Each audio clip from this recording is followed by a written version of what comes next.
네, 전국에서 또 전 세계에서 우리 방송을 학수고대하시는 구독자 여러분 반갑습니다. 기적의 1급 교재 13권 마지막이죠. 13권도 이제 얼마 안 남았습니다.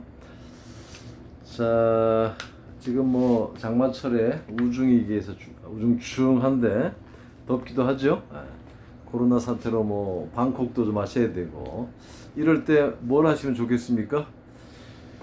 자, 여러분들, 지금 우리가 이 마지막 부분 천체에서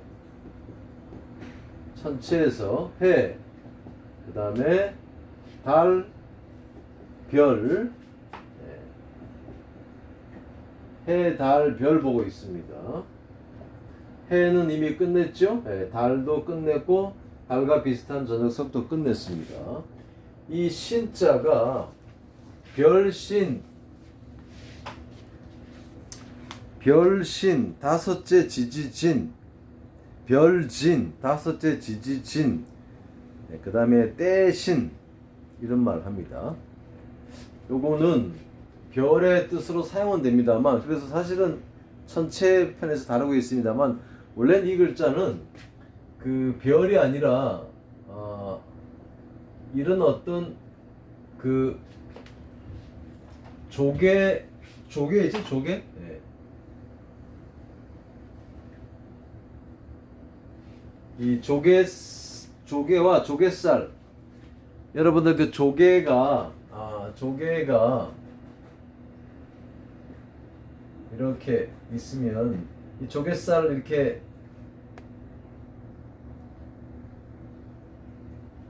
이렇게 돼 있잖아요. 조개살을 이렇게 내민 모습이에요. 큰 조개가 조개살을 이렇게 내민 모습. 그러니까 조개가 이렇게 조개살을 이렇게 살짝 그 각을 껍질을 이렇게 벌려 있을 때 조개살이 나오잖아요. 혓바닥 내밀듯이. 그러다 위험하다 싶으면 딱 닫아버리고. 그 모습이 이겁니다. 조개의 뜻을 갖고 있는 글자인데, 이게 때와 관련된 글자로 사용이 됐어요. 조개 패자는 돈의 뜻으로 갔는데, 요거는 큰 조개예요. 껍질이 두껍고 큰 그런 대왕 조개도 조카에 되는 조개입니다. 자, 근데 이게 조개인데 떼신자, 별진자, 다섯째 지지진자, 진사오미 뭐 이러잖아. 그렇게 사용되니까 조개의 뜻을 갖는 글자를 만들어야 될 거 아닙니까? 그렇죠? 조개는 뭡니까? 조개는 곤충으로 봐서 여기다가 벌레 충자를 집어넣으면 요게 이제 큰 조개 신, 대합 신, 무명 조개 신 그럽니다. 근데 그런 그 큰 조개나 대합, 무명 조개 뜻으로 또 이 글자가 사용되면 좋은데 그런 훈과 음을 갖고 있으면서 우리가 아는 단어로는 신기루 사용됩니다. 신기루. 공중 누각이 같은 말이죠. 어떻게 해서 신기루에 이게 대합 조개 신자가 사용이 되었을까요? 이렇게 물살이 그 백사장을 이렇게 파도가 쳐올라오면 조개가 하나 큰 놈이 나타났는데 잡으러 가면 또 물다 이렇게 딱 파도가 치면 그 조개가 갑자기 또 사라져요. 그래서 신기루에 쓰지 않았을까요? 상상을 해보시기 바랍니다. 자, 이것이 조개살을 내민 모습이라고 그랬죠? 자, 조개를 이렇게 내민 모습이니까 여기에서 어떤 글자를 만들 수 있어요? 그렇죠. 기왕 만들어진 글자 여기다 육다를 집어넣으면 이게 입술 순자입니다. 입술하고 조개 여기 껍질 이렇게 벌린 모습하고 비슷하죠. 하늘미 모습. 입술 순자입니다. 순망치한 그러죠. 입술이 없으면 입술이 망자 죽으면 이빨이 실이다. 네, 이런 말이죠. 부유가 없으면 우유를 어떻게 얻겠습니까? 마찬가지죠. 우리 요 피부도 굉장히 얇은 것 같아도 이 피부가 화상 입어서 있게 되면 살이 삐죽삐죽 올라오죠. 그래서 막 흉터가 흉측해집니다. 화상 입으면 막 갈아가지고 빼바로 아주 칭칭칭칭 압박해 놓죠. 살이 올라오지 못하게 만드는. 그러니까 얇은 것 같아도 굉장한 역할을 하는 거예요. 마찬가지입니다. 이 입술이 없으면 순망치안, 유명한 말이죠. 사자성어입니다. 입술 순자입니다. 독순술, 대음순 할 때 쓰는 말이죠. 자, 이것이 조개가 입술을 이렇게 혀를 내민 모습이라 그러면 이 여인네가 여인이 들어가면 뭐가 되겠어요? 여인네가 애를 놓는 모습으로 볼 수도 있겠죠. 혀를 내민 모습이 출산하는 모습을 볼 수 있겠죠. 그래서 이게 임신하다 할 때 아이벨 신자입니다. 임신하다 할 때 아이벨 신자입니다. 조갯살이 껍질 바깥으로 나 있는 모습에서 혀를 내민 모습으로 온 것은 육다로를 집어넣은 거고, 애를 출산하는 장면에서는 여자를 집어넣어서 임신하다 해서 아이벨 신자를 만들었습니다. 자, 그러면 여러분들 그 태국 같은 데서는 이렇게 꿀밤을 주거나 머리를 이렇게 남의 머리를 만지면 아주 굉장히 모욕적인 걸로 여겨서 심지어는 뭐 살해까지도 당한다 그러더라고요. 그러니까 한국 사람들이 그 태국에 가서 사업을 하거나 뭐 공장을 할 때 직원들이나 데리고 있는 사람들, 우리는 흔히 그냥 머리 툭 쳐버리는데 굉장한 치욕으로 느낀다. 그러면 혀를 이렇게 내밀었을 때 혀를 손으로 꽉 잡아보세요. 그게 뭡니까? 이 혀를 내밀었는데 손으로 혀를 잡았어요. 이게 손초자죠? 굴욕적인 거. 그래서 굴욕할 때 욕될 욕자, 더럽힐 욕자입니다. 혀를 누가 손으로 잡아보세요. 이처럼 굴욕적인 것도 없죠.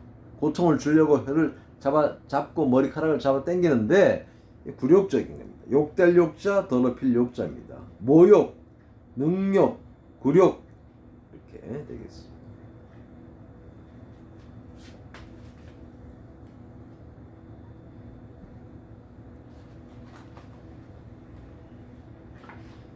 자, 그러면 이게 조개가 입을 벌렸을 때, 조개가 입을 이렇게 벌렸을 때, 조개가 입을 벌렸을 때 손을 집어넣으면 어떻게 했어요? 조개에 물리겠죠.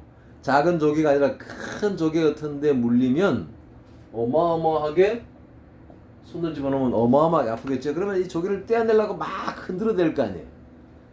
흔들다 이런 뜻에서 떨칠 진자가 나왔습니다. 진동이 뭐예요? 막 이렇게 흔들리는 거죠. 진동, 떨칠 진자. 여기에서 이제 막 그런 이런 행위 자체에서 어떤 진작시키다 이런 뜻도 갖게 된 것 같아요. 그래서 진흥, 진작 이런 단어에 사용됩니다. 부진하다. 이게 조개라는 것이 이제 흔들리는 건데, 이게 손으로 막 흔들리듯이 비가 올 때 말입니다. 비가 올 때 흔들리는 건 뭐예요? 비가 올 때 막 흔들리는 거는 천둥 칠 때죠. 우레 진짜, 흔들릴 진짜입니다. 우레 진짜, 흔들릴 진짜입니다. 이건 지진하다. 지진이라는 건 뭐예요? 땅이 흔들리는 거죠. 지진. 요 진짜는 떨칠 진짜, 진동 할 때 진짜고, 요거는 지진, 여진, 강진할 때 흔들린다라는 뜻에서 비 올 때 천둥번개 치면서 막 이렇게 사물이 흔들리는 이런 것을 지진에다가 흔들릴 진짜에서 우레 진짜, 흔들릴 진짜, 천둥번개 칠 때에 사방이 막 흔들리는 것처럼 느껴지는 모습에서 우레 진짜, 흔들릴 진이 되었고 지진에 사용되는 거였습니다. 이것이 원래는 그 조개니까, 큰 조개니까, 사실 이 큰 조개를 가지고 뭘 합니까?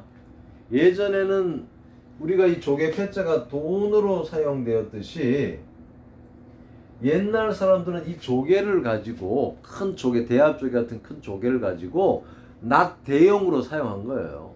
오늘날 이 쇠가 철기 시대가 도래하기 전에 낫이 없을 때는, 쇠로 만든 칼이 없을 때는 농사 짓는 사람들이 이 돌칼을 이용했다고 그러지 않습니까? 돌을. 마찬가지로 이 어떤 그 강력한 이 농작물을 이렇게 수확할 수 있는 그런 강력한 것들을, 이 날카롭고 단단한 것들을 돌을 갈아서 하기도 하고 조개를 이용해서 했던 것 같아요. 그래서 생긴 글자가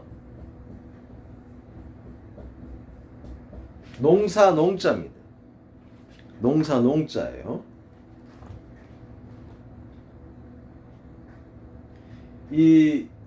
요건 지금 구불곡자처럼 올라와 있습니다만, 옛날 그림에 보면 이게 그 수풀 림자, 달리 말하면 별을 잡고 수확하는 장면, 풀을 잡고 풀을 이렇게 끊어내는 장면의 글자예요. 두 손으로. 그러니까 농사 농자가 되었습니다. 여러분들 추수할 때나 농사 지을 때 시골 살아보시면 아시겠습니다만, 농사꾼들 옛날에 이제 전기가 없던 시절에는 일찍 자고 일찍 일어나서 농경지로 나가잖아요. 그러면 아침에 이제 농경지로 가다 보면 이게 그 논에 이렇게 물이 차 있다 보면 뭐 쉽게 말하면 이 안개 같은 게 쫙 올라와 있습니다. 그러니까 해가 뜨기 전에는 그 안개가 내려 있으면 약간 좀 투명하지 않고 막지가 않죠. 안개 낀 거. 그래서 이 글자에서 새벽에 농사 지으러 나가면서 그 들판에 안개 낀 것 같은 상황에서 물수가 들어가니까 뭐예요? 짙을농자. 새벽 안개를 뚫고 농사 지으러 나간다는 것이죠. 농사 지으러 나갈 때 농경지 주변이 막지 않고 안개가 껴 있는 것처럼, 그것을 짙을농자입니다. 농도, 농염 이런 말 쓰죠. 짙을농자입니다. 그러면 이렇게 풀을 이렇게 낫지를 하다 보면, 요즘같이 뭐 이렇게 장갑이 있는 시대도 아니었으니까, 그러면 풀에도 이렇게 가시가 있는 풀이 있고 날카로운 풀들이 있어요. 풀에도 손을 뵙니다. 상처가 나죠. 그러다 보면 뭐 이 수확하는 과정에서 이 손에 상처가 납니다. 그러면 그 상처가 어떻게 돼요? 오늘날처럼 약이 안 좋다 보면 이게 치료 안 하다 보면 여기에 균이 들어가서 곰지요. 고름이 생깁니다. 그래서 육다롤, 이 신체를 상징하는 육다롤을 집어넣으면 이게 뭡니까? 고름농자입니다. 고름농자예요. 간농양 할 때 고름농자입니다. 농사를 지으면서 파생된 글자들을 보고 계신 겁니다. 고름농자입니다.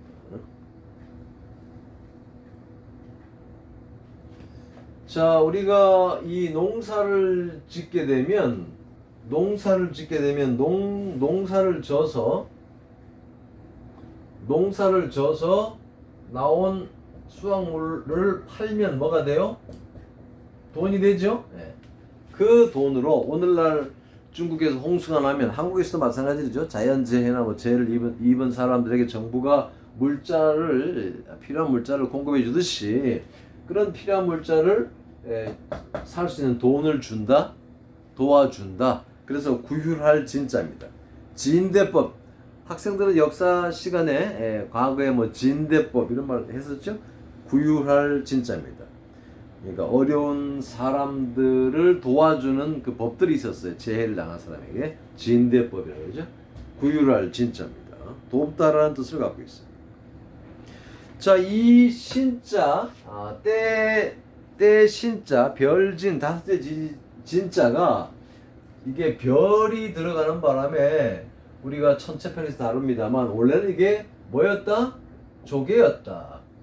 조개라는 거를 이해해야만, 그 다음에 이 조개 왜 벌레충이 들어가서 대합조개 신자가 되었는지도 이해할 수 있고, 또 조개가 이렇게 조개살이 이게 뚜껑을 벌리면서 조개살을 즉 혀를 내민 것처럼 하는 모습에서 입술 순자도 나왔고, 임신하다의 아이벨 신자도 나왔고, 그 다음에 조개에 물렸을 때 흔들어대는 모습에서 진자가 나왔고, 흔들 진자, 떨칠 진자가 나왔고, 그 다음에 비 올 때 천둥이 치면서 사방이 흔들리는 모습에서 우레 진자가 나왔죠.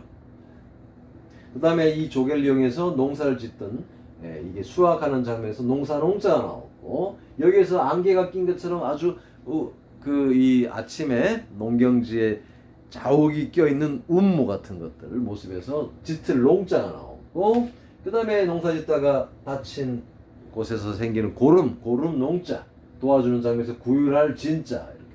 그 다음에 혀 내밀었을 때 혀를 잡아 당기는 모습에서 모욕할 욕자가 탄생하는 것이죠. 네, 우리가 원래 이 기본이 되는 글자에 대한 정확한 이해를 하게 되면 굳이 암기법을 안 하더라도 훨씬 더 글자를 재미있게 공부할 수 있는 것이죠. 자, 여러분들 다음 시간에 또 만나겠습니다. 수고하셨습니다.